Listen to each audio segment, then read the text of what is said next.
Okay. All right. Welcome along. Hi, it's Kathy Frey here from IMCO, from the International Integrated Maternity Healthcare Organization. And I'm very pleased to have here today Rhona Behrens. Rhona, say hello. Hello, everyone. Thank you so much for having me, Kathy. It's great. And we're going to be touching on a topic today that is just so unfocused on. And yeah, it reminds me the whole talking about sort of preparation for, your relationship in that postpartum period. It does remind me of when we started IMCO, that we were talking about integrative medicine with, and everybody knows about integrative medicine, but with it being related to maternity specifically. And the term maternity integrative medicine didn't exist anywhere on anything at all. And neither did perinatal integrative medicine. So, it's like you kind of go, goodness me, we're not reinventing the wheel, we're actually inventing the wheel here. The wheel has not existed. Yeah. So I know Rhona will go over some of her backstory, but it's we get so focused, I think, on in the prenatal period. There's so much focus on the birth, and it's so much about once I get past the birth, everything will be fine. Kind of thought processes. It's hard enough to sometimes get parents to learn much about baby care ahead of time, let alone couple care. But yeah, so look, a little overview about Rhona, and then what we're going to do is I will hand over to her, and she's got a PowerPoint that she will go through. And obviously, anybody here live is welcome to put in any questions into the Q&A or the chat, and we'll make sure that those are covered off.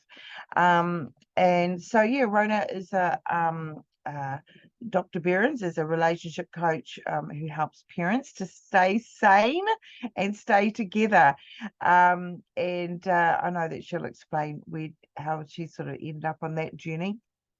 And Fight Right for Your Baby, the how-to guide for expecting and new parents to shift from conflict to connection, is a book that she and senior social worker Tina Stanley co-wrote together, which does offer couples that easy to use tools for that skillful disagreements and deeper connection in the postpartum. So I know that Rhona will go over her and Tina's book and talk about their practices and whatnot.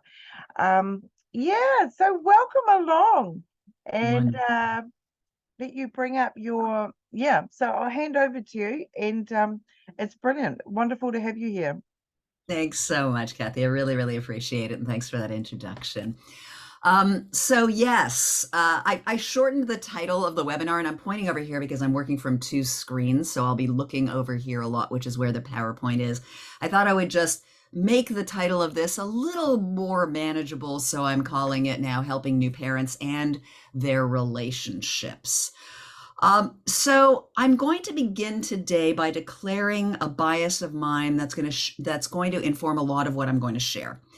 And that bias, I'm going to sort of head to the next slide because I've articulated it here. It's that expecting a new parent's cultivation and prioritization of relationship quality and relationship satisfaction, which I'll be saying the phrase relationship satisfaction a lot today. So I'll use the acronym RS at different points.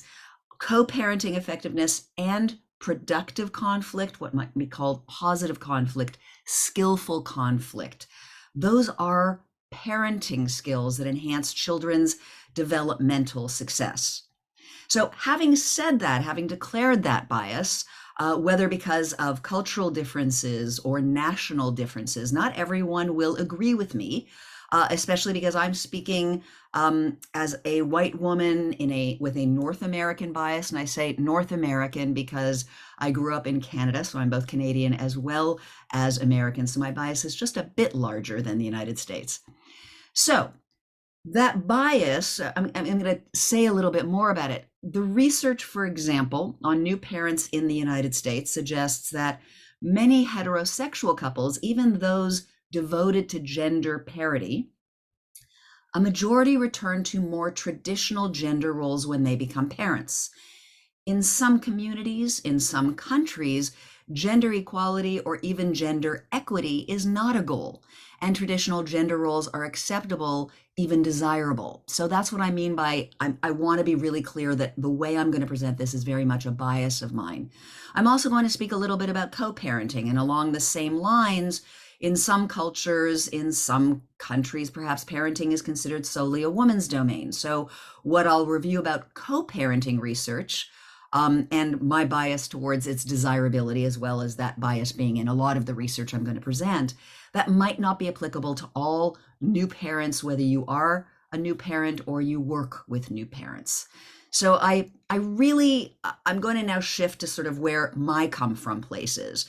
I really believe it's very important for perinatal professionals, and ideally for expecting and new couples, to know the research on what happens to many new parents' relationships during the postpartum period, by which I mean not only the fourth trimester, but up to 3 years after babies arrive, according to a lot of the research.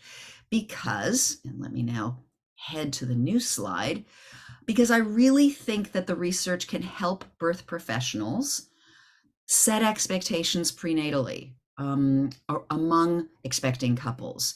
It's also, I think, a really helpful way to contextualize at least some prenatal and especially postpartum relationship distress. I think it helps those of us who are perinatal professionals educate clients about, for example, the impact of babies on most relationships. And it also, I think, is a way to really lay the foundation for perinatal professionals to provide those couples, and sometimes individuals in those couples, with assistance, including when to refer out, which is something I'll get into a bit later. So whether you work with new parents or you are a new parent, whether you like to deep dive into research or you like to rely much more on anecdotal experiences, the research, at least in North America, shows that when most couples have a baby, their relationship with each other often pays a price. And I'm going to emphasize couples because I don't know of any research, for example, on the transition to parenthood for polyamorous families. So please, if anyone on this live Zoom or anyone who watches the recording or listens to the recording knows about that, please get in touch with me and share that research. I'd really love to know about it. So we're going to go to the next one. So the specific price to couples, if you believe it's a price, varies in the research, but I'm going to share some of the common statistics and a smattering of research studies. You'll see references in parentheses for those of you who are research nerds like me and you want to actually read actual studies. And usually I've just sort of pulled out one sample study for a lot of this. So a very, very common statistic coming from folks like Doss and Rhodes et al., who published an 8-year longitudinal study in 2009, is that 9 in 10 couples report a drop in relationship satisfaction after the birth of their first baby. And I emphasize first baby because until about the last 8 or so years, the research on RS, on relationship satisfaction postpartum, solely focused on the transition to parenthood, meaning solely on the arrival of a first child.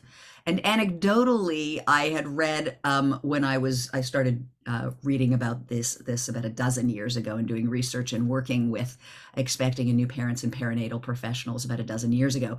But anecdotally at that time, when those researchers were asked what they thought the impact would be of subsequent babies on parents' relationships, they were not very optimistic, and they surmised that it would be worse. And I have to admit, I don't think there's a lot of wiggle room for it to get much worse than 9 in 10 couples reporting a drop in their relationship satisfaction. But I'm digressing a little bit. So as I mentioned, in the last 8 or so years, there actually have been studies to look at relationship satisfaction at RS the second time around, and the results aren't as grim as predicted initially. For example, there's a 2023 study by Judith Mack and other colleagues on first and second time fathers' relationship satisfaction. There are studies just on couples, but I thought this was an interesting one because it's so recent. And what this study found that first time fathers experience a higher initial RS than second time fathers, but they suffered a steeper decline over a longer time frame of around 2 years. Whereas for the majority of second time fathers, their RS dipped initially and then rebounded. It started to rebound around 2 months postpartum. So that's actually good news for couples planning to have more than one child. One of the best known statistics about the drop in relationship satisfaction, the drop in RS among first-time parents, comes from John and Julie Gottman, who, here's another bias, I think their Bringing Baby Home workshop for expecting couples remains, in my opinion, one of the best ways to help prevent a lot of the RS data that I'm reviewing. So I think encouraging expecting couples to take that Bringing Baby Home workshop, which is now offered online, not just in person, is really a wonderful thing. So the Gottman statistic is that it's not just that after having their first baby, that there's a drop in relationship satisfaction. What they look at is that with 2 out of 3 couples, that drop is precipitous. It is a very deep drop after the baby is born. Now, there's some conflicting research on the timing of that drop from a cisgender perspective, with a commonly accepted view being that the decline in RS happens faster for heterosexual moms than dads. Moms, on average, cite that drop within the first few months postpartum, and dads tend to do so in the first to second year. And that research also comes from Gottman's Bringing Baby Home. There has been research on lesbian and gay new parents, but it focuses more on the connection between RS and household and childcare, the household and childcare division of labor. It's not just on that transition to parenthood when a baby is born. And I have yet to see research on trans and non-binary new parents. So again, if that's anything anyone has access to, I would love if you could share that with me. So concurrent, usually simultaneous with this decline in RS in relationship satisfaction, is an often significant increase in conflict. While the descriptions in the studies tend to vary on exactly what that conflict looks like, the research uses words like negative or phrases like destructive strategies. Those are very, very common. So I'm going to make a pretty safe guess, what I hope is a safe guess, that much of the conflict that increases is what might be called unskilled or unproductive conflict. It's what my colleague Tina Stanley and I dub fighting wrong in our new book that Kathy mentioned, Fight Right for Your Baby. Coincidentally, we just learned that the Gottmans are coming out with a new book next year for all couples, not just expecting new parents, which is our focus. And their book is called Fight Right. So I think Tina and I might be onto something with our title as well. Okay, so when I note that RS, relationship satisfaction, is a price paid by many couples after having a baby, I really want to mention a 2019 study of 2,000 parents in the UK, because that suggests that my saying that couples pay a price might actually be an understatement. In that study, the researchers found that 1 in 5 couples ended their relationship in the first year after their baby's birth. 1 in 5, 20%, ended their relationships. So all of that is to give you one of the reasons I'm passionate about encouraging expecting couples to prepare their relationships for a baby and helping new parents navigate relationship distress more capably. I want relationships to thrive after having a baby. And before this began, Kathy very kindly asked what got me into this. And I wasn't planning on sharing much about it, but she was curious. And I thought, well, we do all have our stories. And what I was sharing with her was that when my daughter was about a year and a half, maybe a little closer to a year, She went through a solid week of not sleeping. And my wife and I are both, and have been from the start, very, very active parents. And so neither of us slept during that week. And while we'd had some drop in RS after having our first child, it had not been very steep. It became quite steep when our daughter and we did not sleep for a week. And I was just beginning a relationship coaching program. I'd already been individual coaching for quite some time, but I decided I wanted to work with couples. And pretty immediately after that experience, I decided I wanted to work with expecting couples to really help prep their relationship for the kind of stress and distress that having a child can have on us, hopefully in addition to a lot of joy. But that relationship stress, as Kathy mentioned, isn't really talked about very much. So before I move on to a different set of research that's also relevant for many expecting and new parents, I really want to pause and talk about the importance of a tool that I suspect all of you who are perinatal professionals use already in your practices. And it's one that's also applicable to the research I just covered, namely the power of normalizing. So my guess is that depending on your specialty, you normalize all sorts of things. For example, it's normal for infants to struggle with latching on, or it's normal for a breastfeeding parent to have sore nipples. It's normal for some babies to respond well to certain burping positions and not others. It's normal for birthing parents to experience a hormone dump postpartum, and so on. So I want to ask a couple of questions of you for you to ponder. For those of you who are perinatal professionals, what are some of the things that you normalize with expecting and new parents? And I'll just pause just as you think about just one or two to start with, the things that you normalize with new or expecting parents. All right, and my next question is, what's helpful about that normalizing, whatever it is that you're normalizing? And if any of you have easy access to chat and you're willing to share on this Zoom, please feel free to drop into chat some of what's helpful for expecting or new parents about you normalizing what they're experiencing. And no worries if we don't get things dropped into chat. Just always love to hear from folks in terms of what your actual experiences have been. Okay, so I'm just going to keep going, and if anyone drops anything in chat, maybe Kathy, you can let me know, and I'll be happy to take note of that.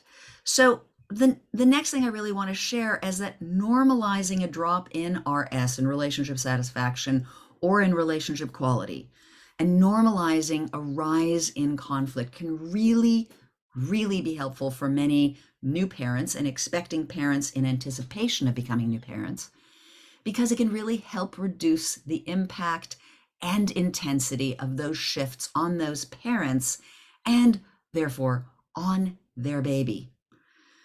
For most new parents who experience these shifts, it's also really helpful to normalize the steep learning curve that happens after a baby is born, and often the stress that goes along with that steep and often fast learning curve, and also normalize what for most parents ends up being a very significant decrease in sleep and also an increase in interrupted sleep. So normalizing all of this can really help us help expecting and new parents contextualize and potentially lessen the sting and the severity of some of these changes in their relationships. So I just want to give you a little bit of research, some specifically focused on new parents, some less so, but research that I think can sort of help give us a little more context, a little more background to help in our communication with expecting and new couples, new parents around this. So one is that there is research that feeling rushed, as I believe really will happen with a very steep learning curve of new parenthood, can not only increase stress, but that increased stress can really disrupt executive function. And this is from a very recent study on that sense of feeling rushed, on having a lot to learn or to do, and how that impacts executive function. And there is, and I'll say more about executive function shortly, there's also research that you can share with expecting and new parents about a bidirectional connection between sleep and RS, between sleep and relationship satisfaction. There are multiple studies on this, including a study specifically focused on new parents. Whether researchers, however, look at new parents or they look at couples without children, the bottom line is more sleep correlates to higher RS, higher relationship satisfaction, and less sleep correlates to lower RS. Sleep. This is not about other stressors. This is not about the other complaints that new parents have about their spouses. This is solely about sleep. Plus, we also know that inadequate and interrupted sleep impairs executive functioning. So that usually makes us more vulnerable to feeling triggered, to feeling reacted, emotionally reactive, just plain grumpy, which helps explain, I think, why conflict increases postpartum. Plus, I think once a baby arrives, there's just so much more to fight about for many of us who have children. So you can then normalize that at least some relationship dissatisfaction, at least some of the ramp up in conflict is normal. And then perhaps couples can then hold those changes less intensely, can find ways to let the distress go a little more quickly, and hopefully they can have more compassion for themselves and for each other. So that's sort of one piece about, I think, important research and the benefit of normalizing. There's another main reason that I've been really passionate about working with expecting and new parents for about a dozen years. Rhona. Yeah. Yes. Sorry to interrupt.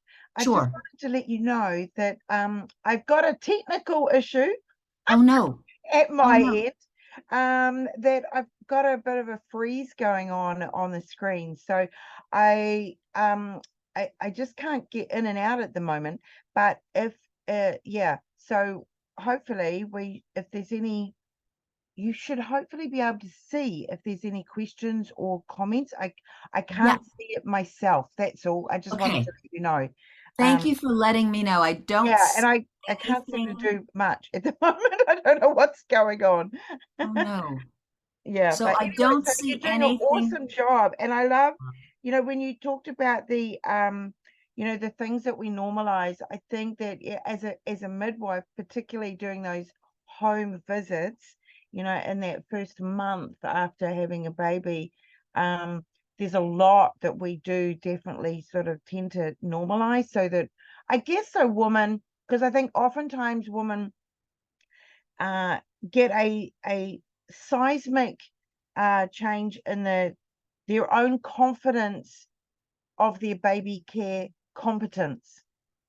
And they think they were going to be all right, and then suddenly it's like a bomb's gone off and they're like, oh my God, I'm not doing anything right. Like Yeah. from the latch not being brilliant, and to even just something as simple as putting on a nappy that doesn't fall off. Yes. And just they realize that they're on this huge learning curve. So I think that would probably be the biggest thing that I would have, and midwives in general, and postpartum doulas would find ourselves normalizing a lot. It's just saying, look, it's normal, it's fine to be questioning, losing a bit of confidence in your incompetence. And I would say that the women that struggle the most with that would be older first-time mums. Mm. Um, so if they're like 41 or something and it's their first baby, they've typically come from a career background when they are fairly senior. They're in charge of a lot. They've been in charge of their lives for 40 years. And oftentimes I'll find that the young mums, the 18, 19-year-old mums, which of course Mm. are young these days, but are not young as far as, hundreds of thousands of years. That was a normal time to have a baby. But I would say that those mums oftentimes actually cope better because they have much lower expectations on Yeah. themselves, Yeah. as being capable and confident. They're just like, oh well, it's just another thing that I'm learning. And Yeah. so they can be quite a lot more laid back. And then obviously just normalizing the sleep deprivation, which is a hard thing to normalize for women who have really not gone through much sleep deprivation in their lives. Mm-hmm. Um, certainly if you've got a client who, say, for example, has shift worked, if she's Yeah. right, if she's been a nurse, like if she's done any kind of stuff where she's shift worked, she tends to cope with that sleep deprivation better, because she's used to working in that way anyway, a lot of Yes. time in her life. Um, yeah, so anyway, I'll hand back to you, but I thought I'd just give you that Yeah. little bit of feedback in there. I really appreciate all of that. I think also, in that maybe I'm curious about sort of that expanse between the 18, 19-year-olds and the 41-year-olds, because I think at least here in the States, again, I'll say North America, because I think this is true in Canada as well. There's also such an emphasis on all of this being so natural, the sort of that this is all natural, and therefore the interpretation is often, so therefore it should come naturally to me. I should know exactly what I'm doing. We should, Oh, yeah. as partners, The transition expectation seamlessly. Yep, that yep. you kind of So come then, built in with all the software ready to yeah, run it. And I think that probably was a lot more true when, if we kind of go back to so times when it was more common that women themselves had been around babies for quite a lot before they'd good have point. their own baby, Good right? point. Yep, Yeah, mm, and because their mum's still having baby or the sister's having babies, yep, and they live in the village, and they've got 12 siblings, and so and I would often see this. I'll actually say that in men, so where the male partners have been in a situation where they have been around a baby, so maybe they're quite close with their niece or nephew or their mum, or they had they're the eldest and they had quite a big gap to their youngest sibling. right. um but if I've definitely seen a correlation between guys who say somewhere, say from like 12 onwards, we're around a baby and holding a baby and handling a baby.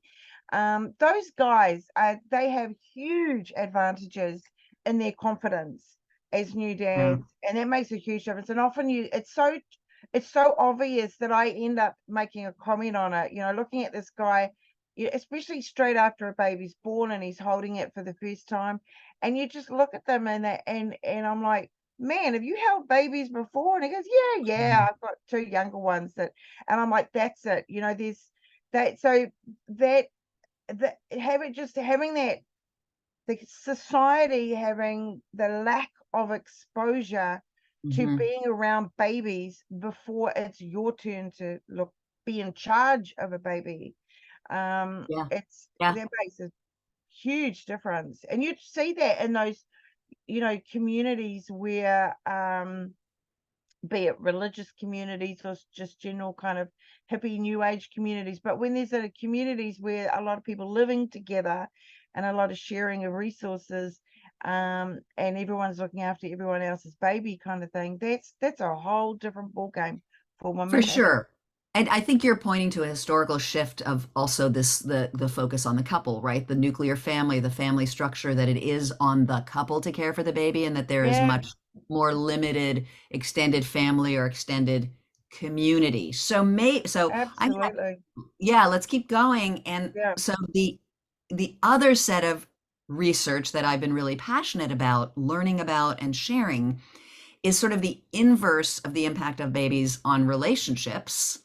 It's instead the impact of relationships on babies, and there's a lot of research also on the impact on children, and specifically the potential impact of new parents' relationships. Again, challenges in relationship quality and satisfaction, challenges in co-parenting effectiveness, which I'll say more about shortly, the impact of fighting wrong on babies. And here I'm going to focus again on research that's more US based, though my gut is that there's a lot elsewhere. So these are the sort of I've created a synopsis of the findings of a really robust study from about a dozen years ago that really indicates the poorer the quality of parents' relationships, the more negative developmental outcome in children. And this is true in multiple ways across a range of variables. So sleep patterns, physical health, infant and toddler attachment, interpersonal competence, intellectual and emotional development, social outcomes. And in this particular study in the States, this was a cross-racial, ethnic, and socioeconomic lines, which I think is really important.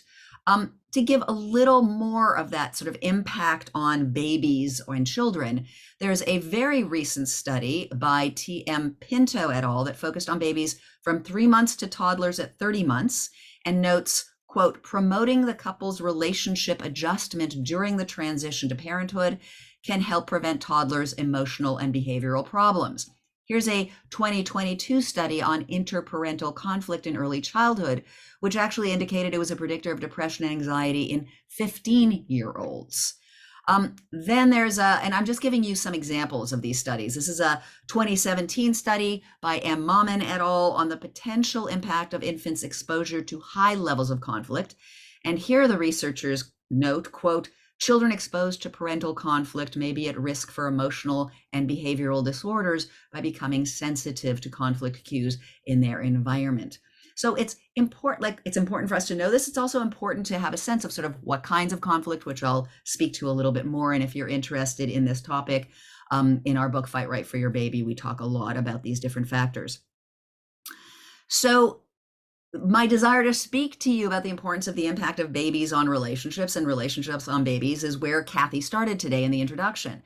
That even though many of us who are perinatal professionals know the broad strokes of this research, helping expecting couples prepare their relationships for a baby, whether in childbirth education, in OB or midwife visits, in books, blogs, videos, many of the resources expecting couples turn to prepare for parenthood, those resources, including many of us, either devote only a small portion of our time with expecting your new parents to this topic or these topics, or none at all. And there are always exceptions. So if any of you are exceptions to that rule, that's fantastic.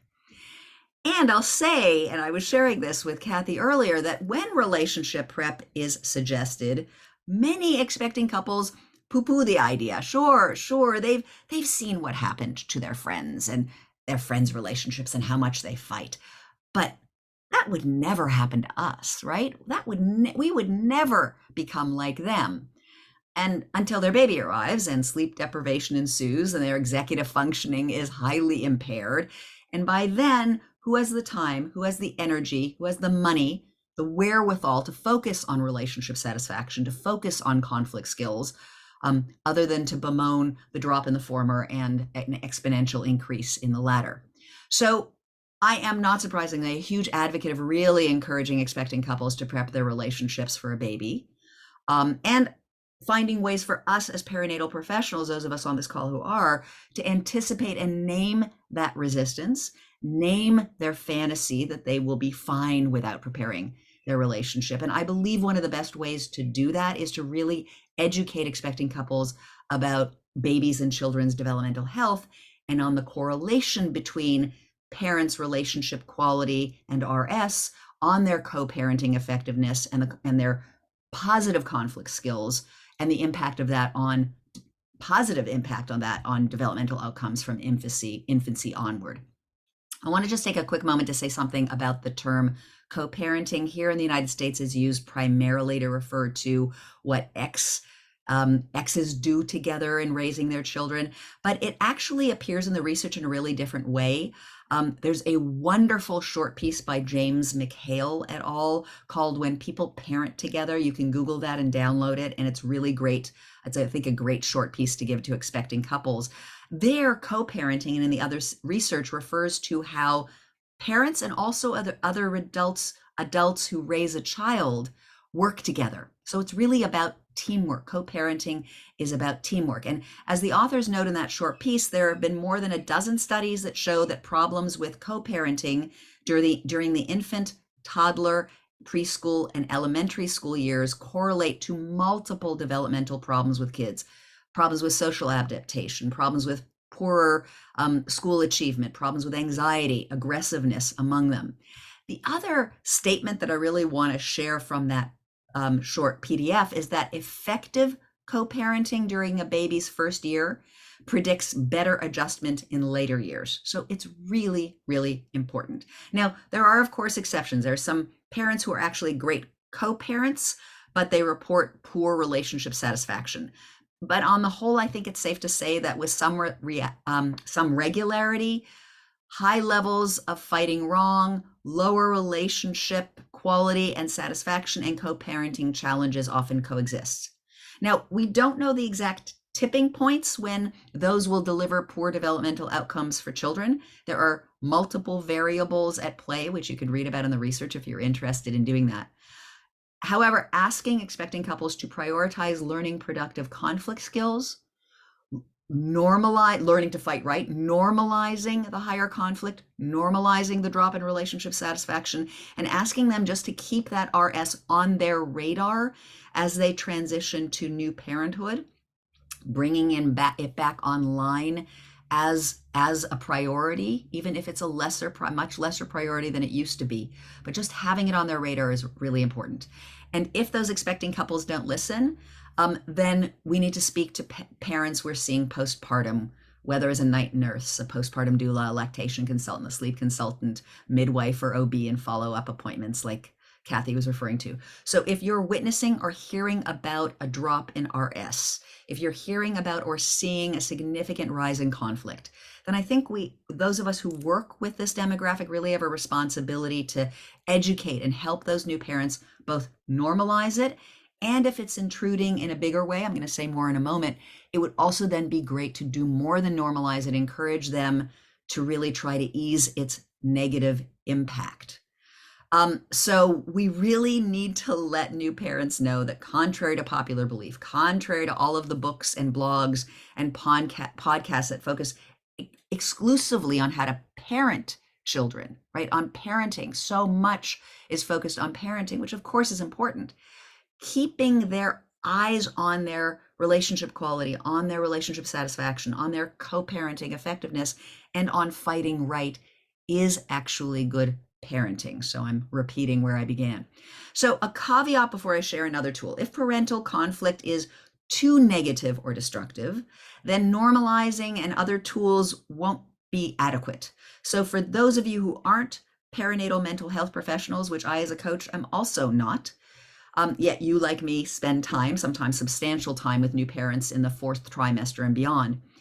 Here are some red flags to watch out for when tools for increasing RS and managing conflict are likely to not be the kind of support that's most helpful and most needed.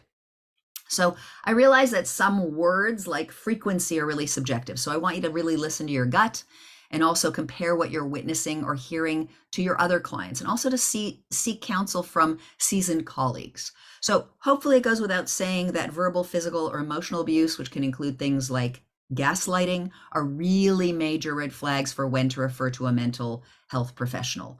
There are other situations in which things are not quite as clear, and that a referral is also helpful. So I think one of the ways to get a sense of when to refer out is to really pay attention to conflict via the lenses that I'm going to call these the lenses, these red flags of frequency, high intensity, destructive style, meaning how conflict is expressed, and whether you're witnessing relationship distress or hearing about it after the fact, a high negative impact on one member of a couple or both, or a baby, a discernible impact what you believe is a discernible impact on a baby, or older children that are in the household. So in terms of the intensity of conflict, so one of the things I want to say about the high frequency, frequent negative conflict is often cited in the research.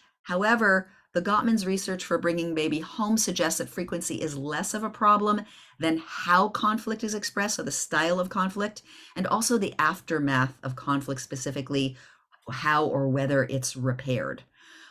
Intense conflict can include raised voices. That's often what's thought of around intensity. It can also include a destructive style of disagreement, such as contemptuous words, tone, or demeanor. And we can even add harsh and biting sarcasm here. And disruptive conflict, again, is that discernible distress either in a parent or both parents or a baby or older child. So in instances where you're really concerned about the level of relationship distress and conflict, if clients ask for your advice or want your assistance, if you are not a mental health professional, that's a really good time to let new parents know that you're not trained to help them navigate these kinds of struggles. Really be empathic, but just, blame it on your lack of training. And if a client persists in asking for help, or if you have a good relationship with a client or clients and feel comfortable asking, you just might ask if they're open to referral. And that's a really good reminder to have a strong referral network and the crucial role of that. Now, all of that said, most new parents who experience a drop in RS and a rise in conflict are not dealing with abuse, not dealing with the kinds of frequency, intensity, style, or impact of conflict I just noted. We're dealing with a heightened, yet hopefully manageable and what I would call maybe soothable level of reactivity and distress. So I want to mention now in the last couple of minutes that we have another tool that I like to share with new parents, which, like normalizing, can be really powerful and extremely helpful. It's what Tina and I call in our book, What's Your Heart's Desire? I've been using this tool for quite a few years. I often just refer to it as the artichoke tool or the artichoke exercise. And the goal here is to help new parents get to the core, to the center of their criticisms, their judgments, their blaming of their beloveds. So if they're in the throes of criticizing their spouse, for example, they're battling over the right way to care for their baby, or they're arguing over who does what, who does more, who should do more, share with them that dealing with criticisms is a bit like, or dealing with criticisms capably is a bit like eating an artichoke. And here's what I mean. I think of criticisms and judgments like, why can't you change more diapers? Stop touching me and try to have sex, or things like that. That I think of them as the prickly leaves on an artichoke because they rarely land productively with a mate. Not only can they injure in the sense that unkindness hurts us if we're being unkind and hurts those at whom we direct our lack of kindness, there's also little meat on these criticisms or judgments. That there's little, if anything, to grow or learn from, little to help us move forward.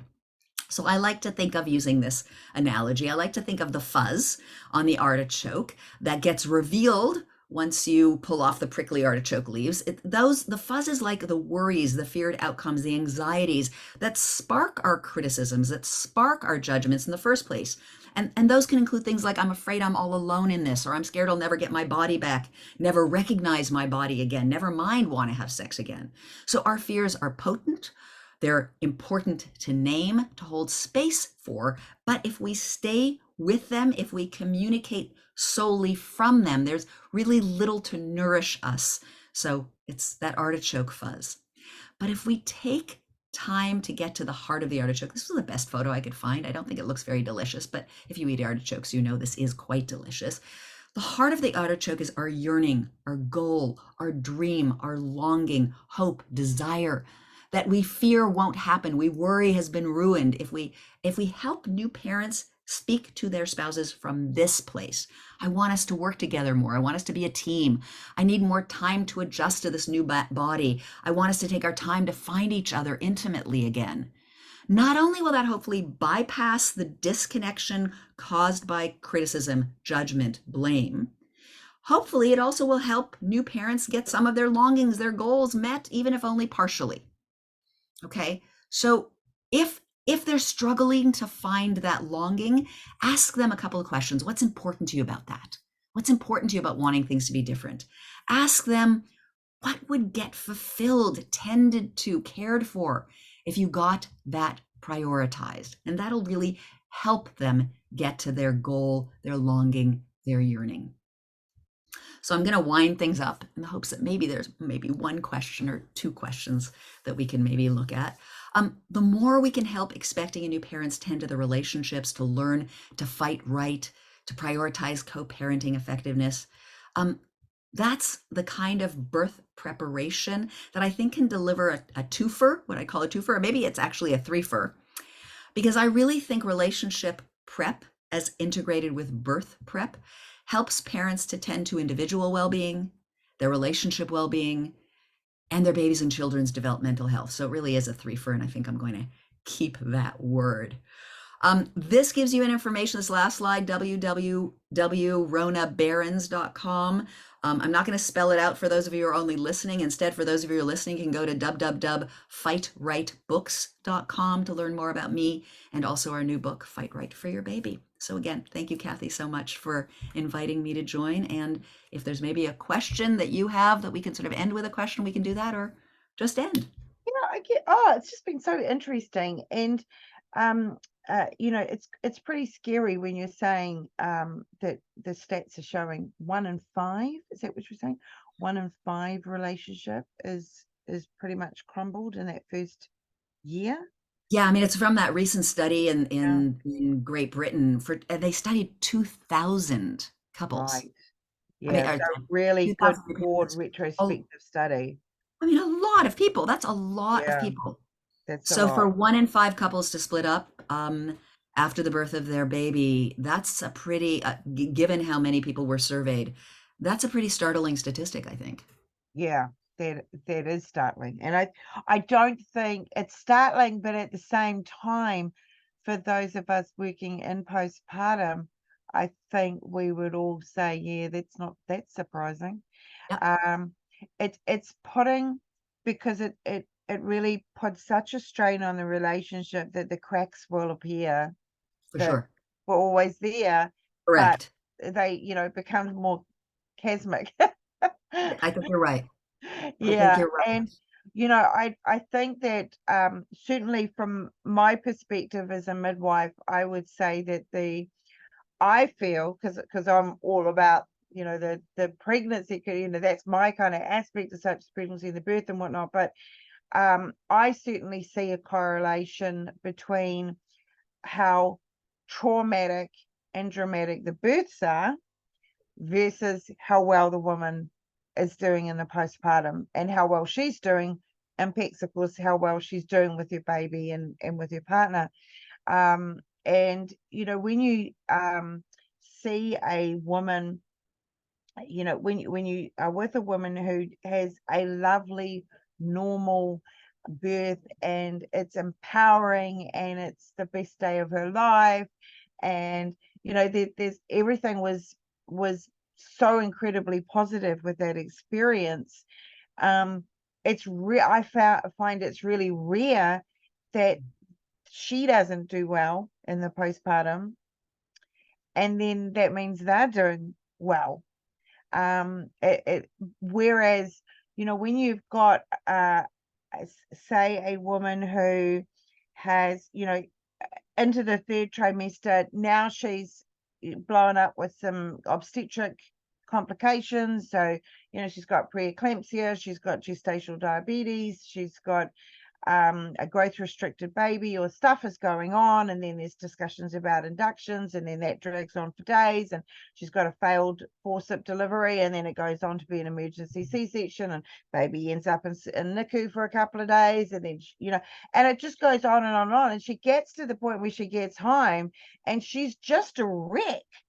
I mean, and she's gone through major abdominal surgery, and when she's done a labor and then she's done major abdominal surgery. Now, if we put that into perspective, they say that, the calorie count is similar between running a marathon and a labor of birth. So let's imagine that the woman has run a marathon, and immediately after running the marathon, she's had major abdominal surgery. Mhm. And immediately after that, we've given her a baby and said, hey, feed that every 2 or 3 hours. It's too much. Yeah, and it's kind of at this point where, how is it not possible for these women to not get postnatal depression? Like, Yeah, any woman that goes through that and does not get depression is freaking miraculous. I think you're Um, right. So I feel like so often we have women who, particularly the first time to be mums, there is just, in my opinion, there is not a strong enough emphasis in their prenatal education on birth. They go into birth poorly equipped with their knowledge. Um, and so then they deal with these repercussions of all of this trauma. And then that ends up affecting their bonding, affecting their partner. Their partners are feeling kind of oftentimes a little useless in it. And, like, how can they fix her C-section recovery? With it's like, yeah, what can they do? Like, and men, particularly the men, they want to fix.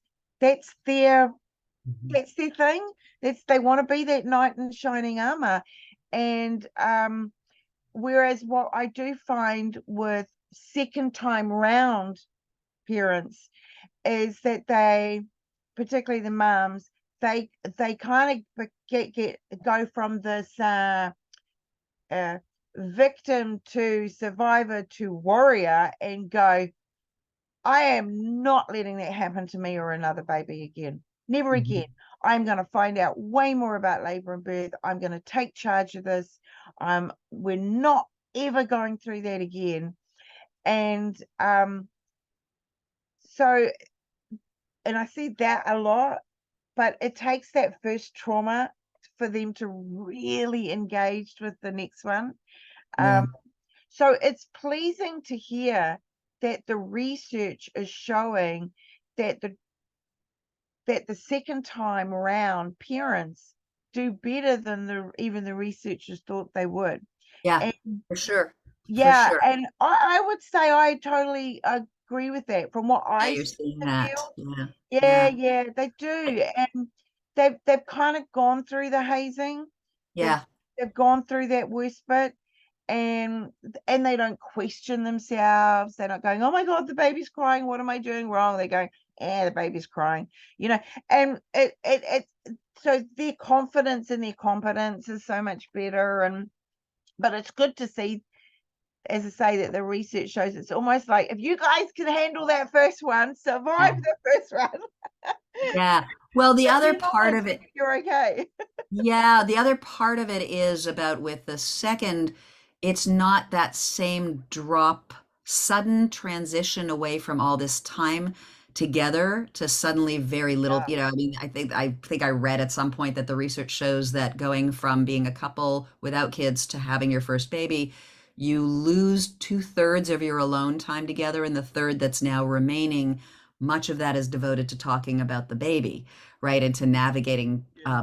parenting. So that significant dramatic shift isn't there going from a first to a second child because you've already lost a lot of alone time. So you've adapted in whatever ways you're going to adapt as a relationship. Some of them, many, hopefully a lot of them good. Some of them maybe not so good. Maybe just accepting greater distance between you. Maybe accepting that drop in relationship satisfaction.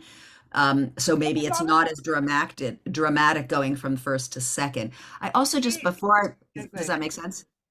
I Totally. wanted And I to, think that there's they've gone through that hazing part. They realize that it doesn't go on forever, and they know that they're going to have some more sleep deprivation, and things will improve. And also the with a second baby, again, for the male partner who can't breastfeed, is like, is that, like, what do I do? They just feel like a little bit of the useless cog in the first, but they don't with the second, because they're suddenly, them looking after that toddler is a really valuable thing. So right. mom can breastfeed for 45 minutes without being interrupted. It's like they have a job and they have a role. Yeah. And so their satisfaction is better. They feel more useful. Yeah, I think that's true.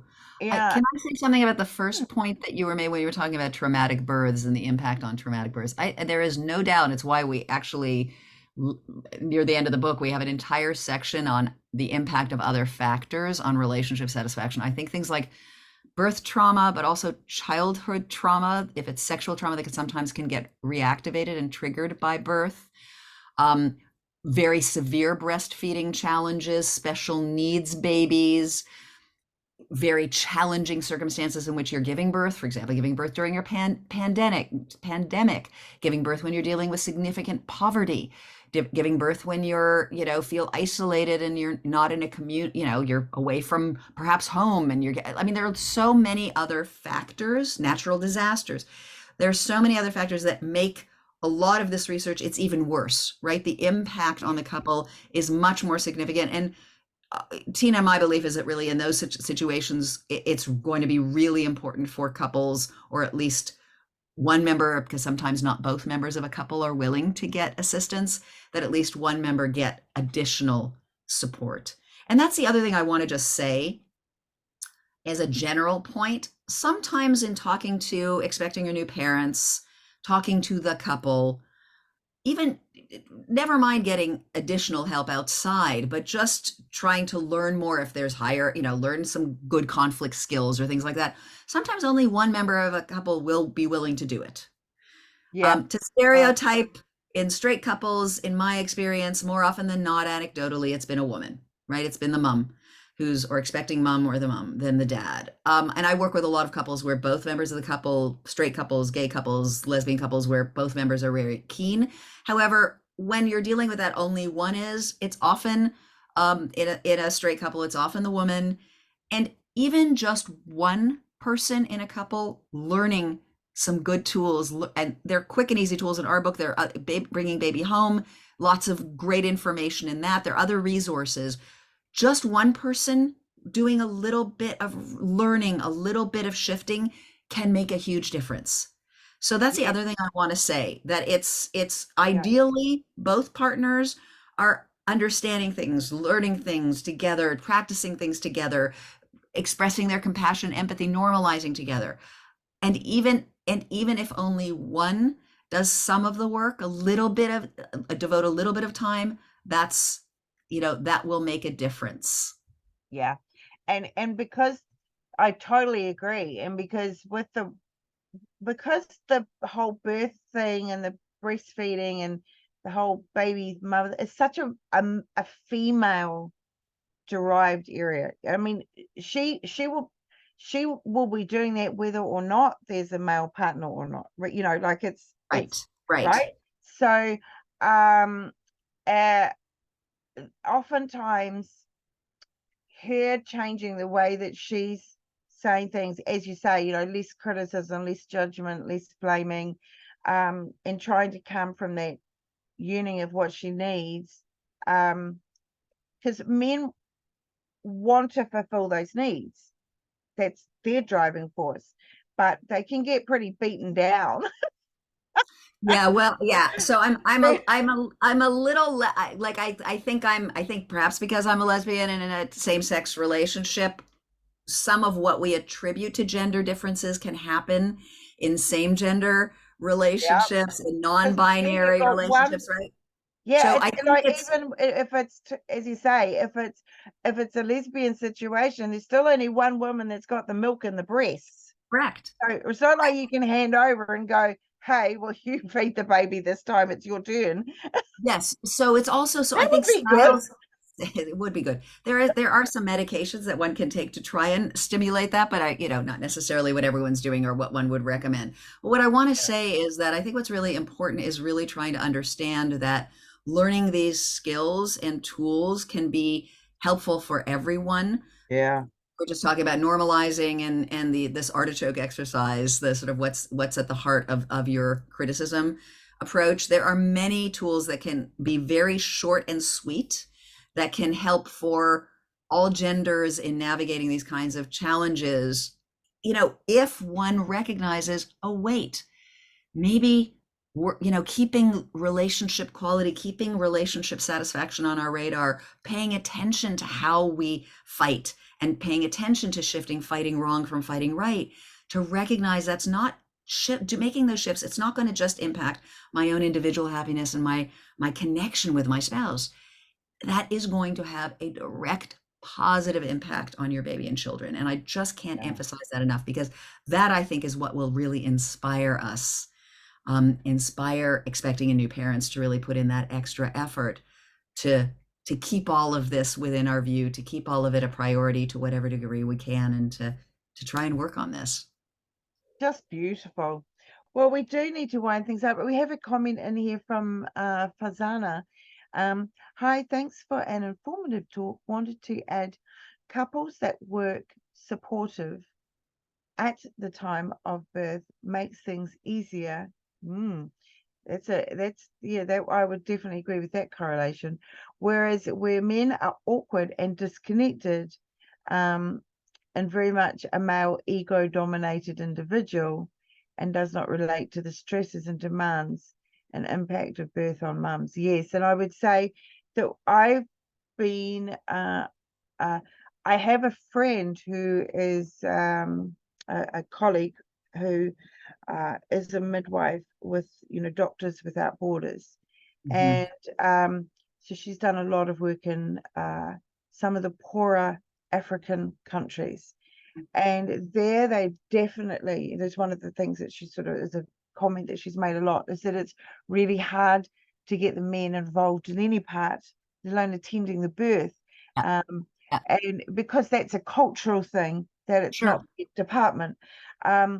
So yeah, I mean, it does make such a difference. But yes, when you see a man who is really involved with that labor, and rubbing her back and getting her drinks, like really in there, and what we used to call a snag, a sensitive new age guy, he's just in there, and he's involved, and you definitely kind of have as a midwife or a doula or an obstetrician, you, as a birth practitioner, you kind of have confidence going, yeah, she's probably got a good pair of hands of helping her in the postpartum as well, if he's this into the labor. And but that comes down, that's not like that's a personality thing as well, There's a so lot.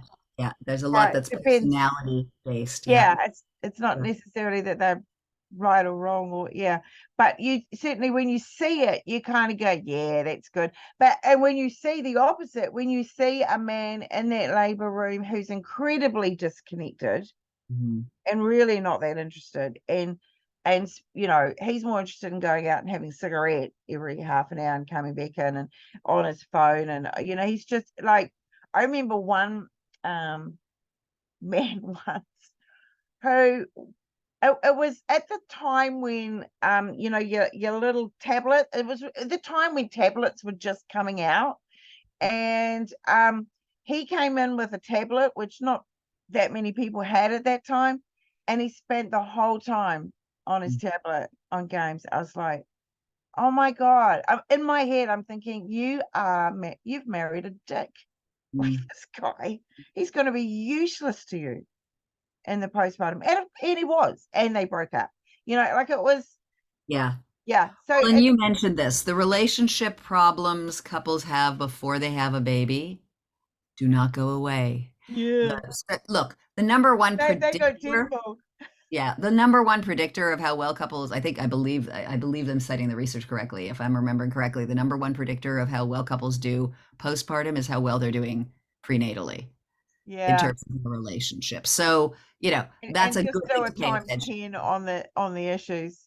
Yeah, yeah. It's so time spent on the issues, and then for those who suffer that drop in RS, the increase in conflict, if they can contextualize it, if they can hold it more lightly, if they can sort of make it through that intense learning period, that learning curve, and the intensity of, that for sure the fourth trimester, but beyond that as well, Yeah. and can still like hold, even in small ways, just hold on to that connection to their partner, um and then slowly try to ramp up that focus on that connection. They will fare Yeah. fine. It's They will you've done so. Thank you so much for your time today, Rona. And as you say, it's when you started in this area, it was shocking to find like almost nobody doing anything. it's just not You know, it, and when you even think though you've got they're billions of people having babies. you know, you're like, how is this? How are we not doing Yeah. anything much on this Yeah. topic? It's just extraordinary. So great to see those tools coming through. Oh, and the last thing, just to conclude, if you could just go over your contact details as well. Yes. So I think the easiest way to find me is either at my website, which is www.rhonabarons.com. I will spell it Rhona, B as in boy, ERE, N as in Nancy, S as in Sam.com. Or if you want to learn more about Fight Right for Your Baby, you're not ready to buy, but you want to learn, you can just go to fightrightbooks.com. Awesome. So fantastic. And yeah, so thank you once again for your time.